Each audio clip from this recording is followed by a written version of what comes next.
Itong isi-share ko sa inyo ngayon mga mare ay dati ko itong pinagkakakitaan. Kaya kung gusto mong matutunan ito, tara samahan mo ako hanggang dulo. Bago ang lahat, assalamualaikum mga maripars, kumusta kayo? Gabi pa lang ay hinugasan at pinakuluan ko na itong aking mga puto molder. Medyo matagal ko na din kasi itong hindi nagamit, kaya para siguradong malinis ay pinakuluan ko ito. Pagkatapos ay tinaob ko lamang siya dito dahil bukas ko pa ito gagamitin. Kinabukasan na ito at eto't nagsisimula na akong gayakin itong mga itlog. 10 large eggs ang ginamit ko dito mga mare para ito sa ating flan mixture.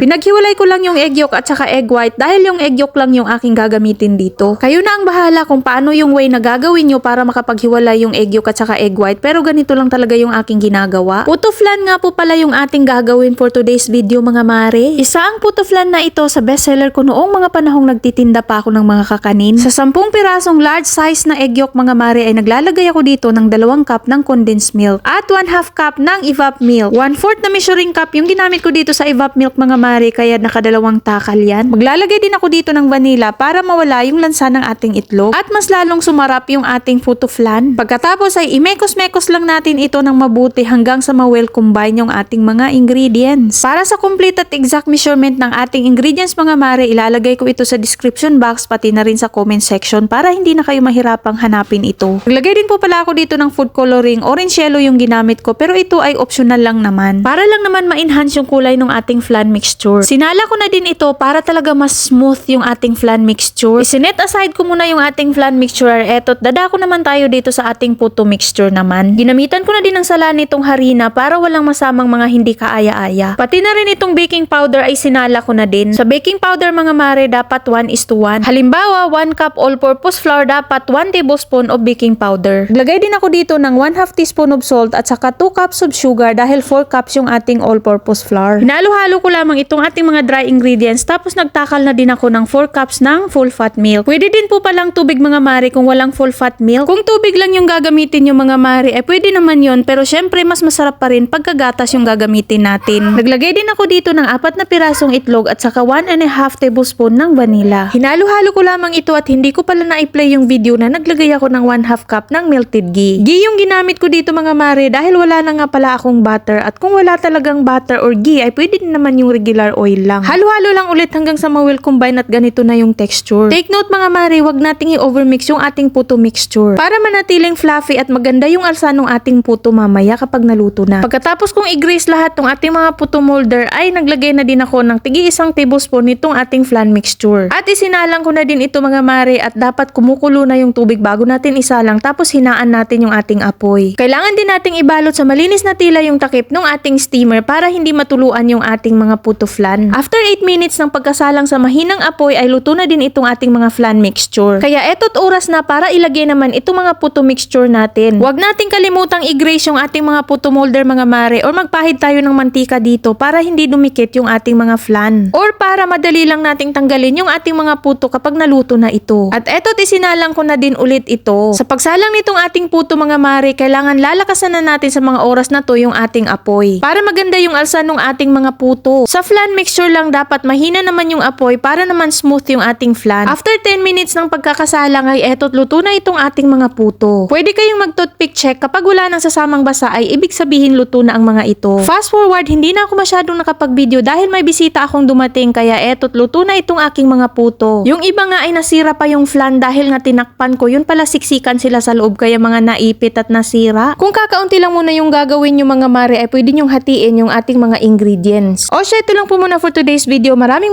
salamat sa inyong panunood. Hanggang sa muli. Bye!